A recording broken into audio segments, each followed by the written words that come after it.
Hi Fast Track Property friends, welcome to another quarterly update for the HDB market. I know I'm a little late, it's already December, right, and I apologize for that, but better late than never. So let's just jump into it. So you can see here, I just want to show you a few articles, right? HDB, this was published in September 8th. HDB resale prices has again risen for a 26th straight month in August, and there were $33 million flats that was being sold. And how HDB resale prices have risen in every Singapore town in the current property boom, yeah? You can see here it gives you the breakdown of different towns, right? Choa Chu Kang has risen by 40%. This is comparing from first quarter 2020 to third quarter 2022. So about 2 over years, right? Yep.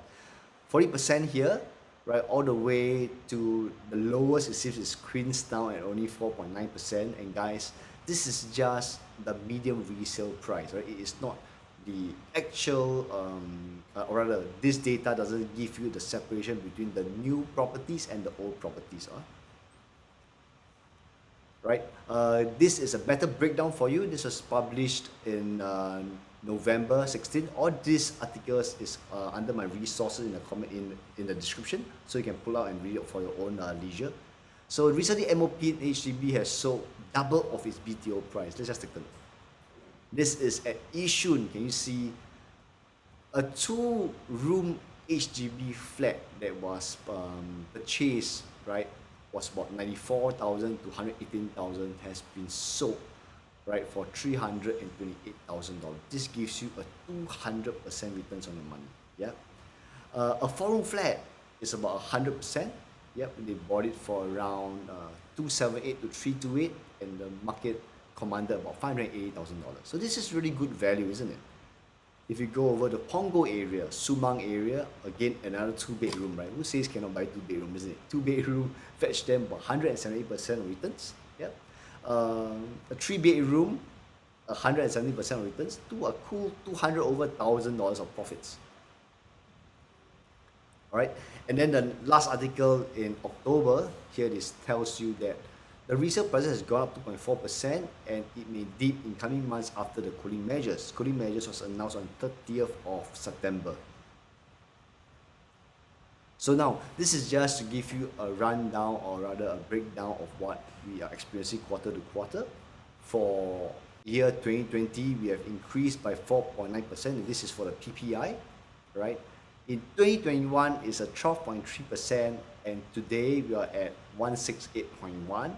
We are looking at a 7.8% increase so far. It is not going to be surprising for us to experience another 10% increase this year, even with the announcement in September. Yeah. So this is the graph you can see. This is the last peak that we experienced. That was back in 2013 at 149.4. Today it has risen to 168.1.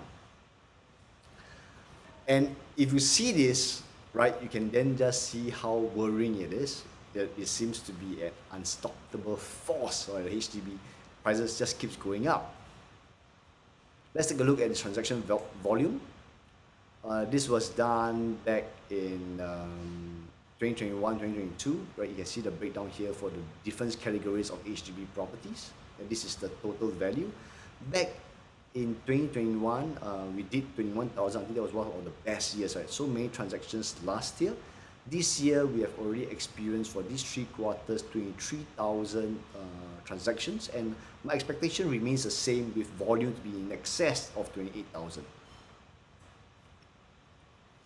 Let's now take a look at the supply of BTO. Okay, so for here, you can see that we are expecting to launch another 23,000 BTO flats in 2023. Yeah, and what they stated here is that they intend and are prepared, right? HDB is prepared to launch up to 100,000 flats in total from 2021 to 2025, right? And this is subject to changes depending on the demand and supply, or rather depending on the demand. Yeah. So let's just take a look at the breakdown. Last year, 2021, we launched about 17,000 new BTO flats. This year we have done 23,100 plus, and for next year they have promised 23,000, isn't it? So we can expect more or less by 24 and 25, 18,000 units each. Yeah. So again, do their best to flood the market with new properties to kind of cool down the prices of HDB prices that you're experiencing at the moment. This is the number of applicants received for 3 rooms and larger flats as of 1st December. This is for all the BTO flats.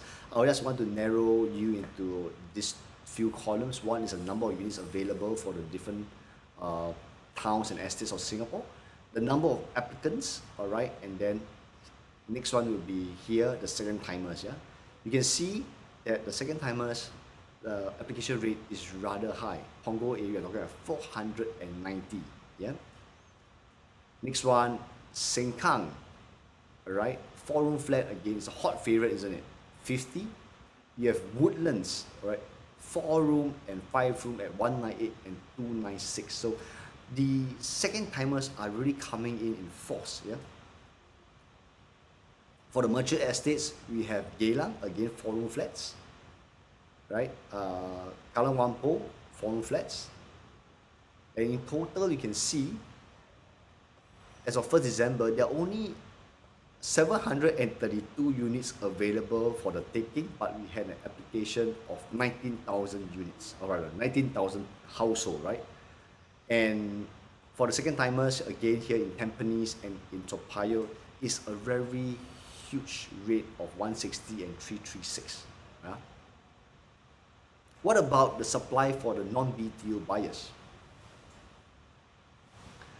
This year, those that had just TOP about 13,000 over units.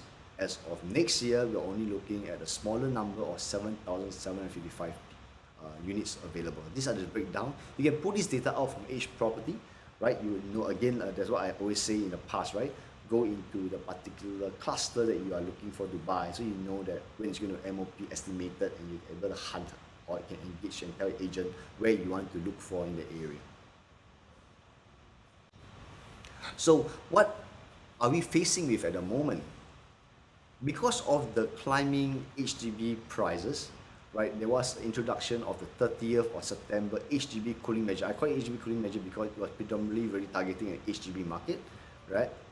And with that, the ministry has increased the number of BTOs that's going to be launched in the next few years. And what they have done effectively at that particular cooling measure was to take away all our deep pocket buyers, right? 15 months wait for downgraders from private properties. Yep. So we're going to see a kind of a cool off of the $1 million flat transactions and those higher quantum ones also.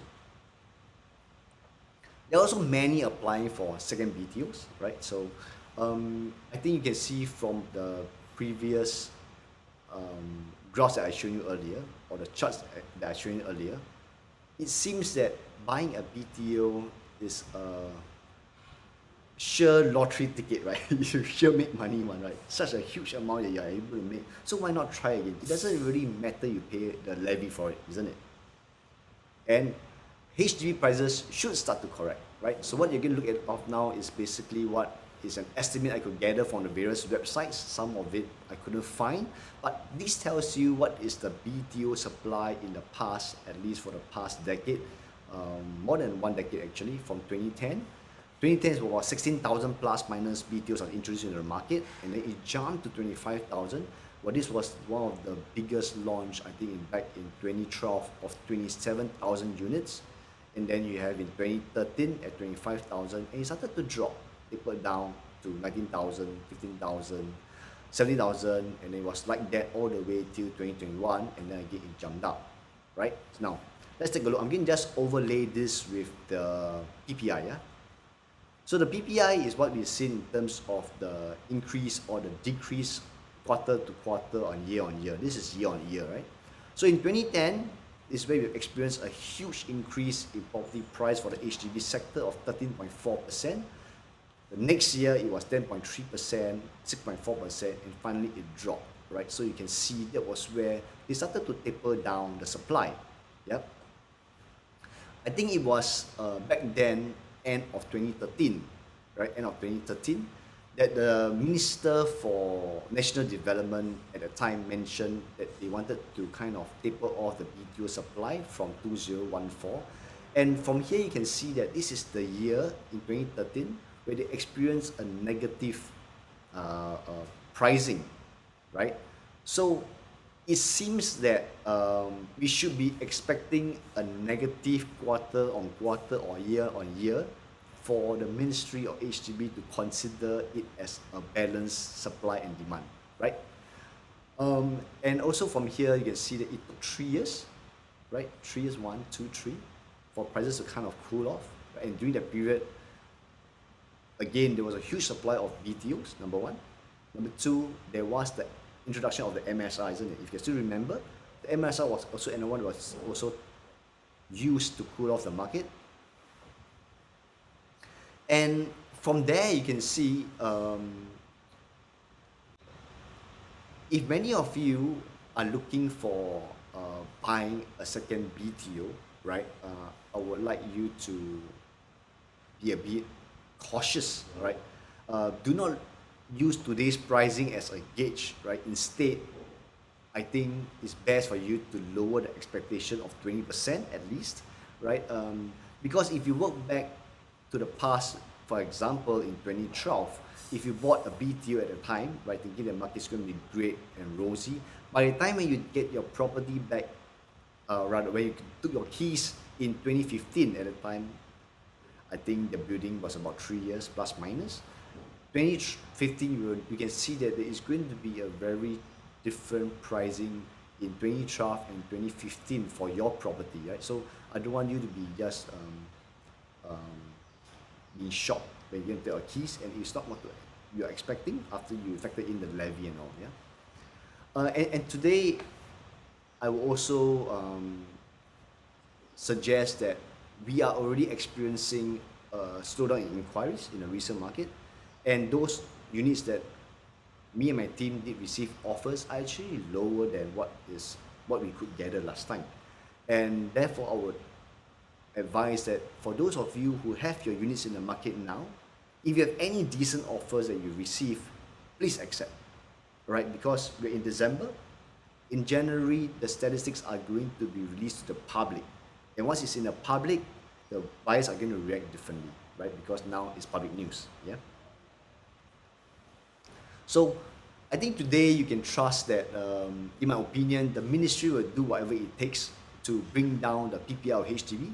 And they've already done that by removing, right, our deep pocket buyers, yeah? And if the strategy of removing these private property buyers, pumping in more inventories into the market does not effectively bring down the price, all right?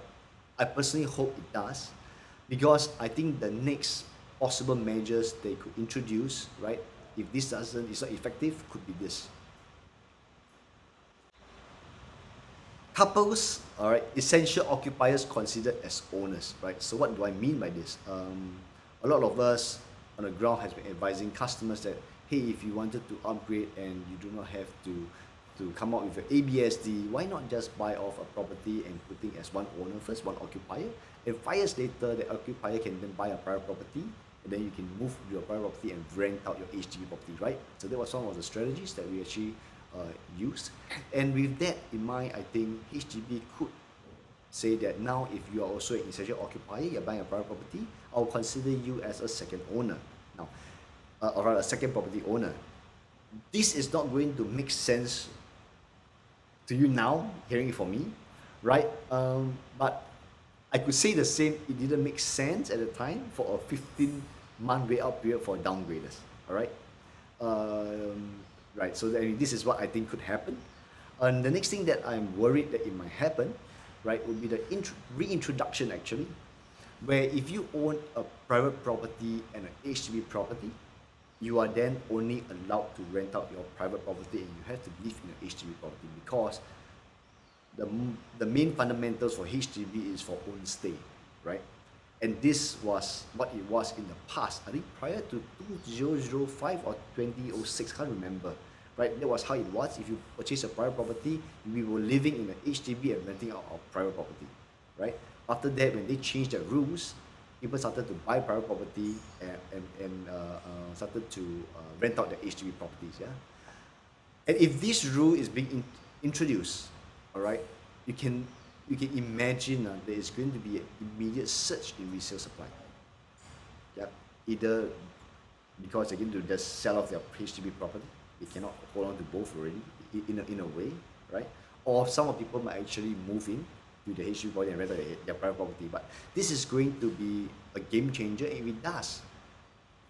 Instead of waiting for the BTOs inventory to be available, to be back into the resale market, what's going to be like 4, 5, 9 years later, right?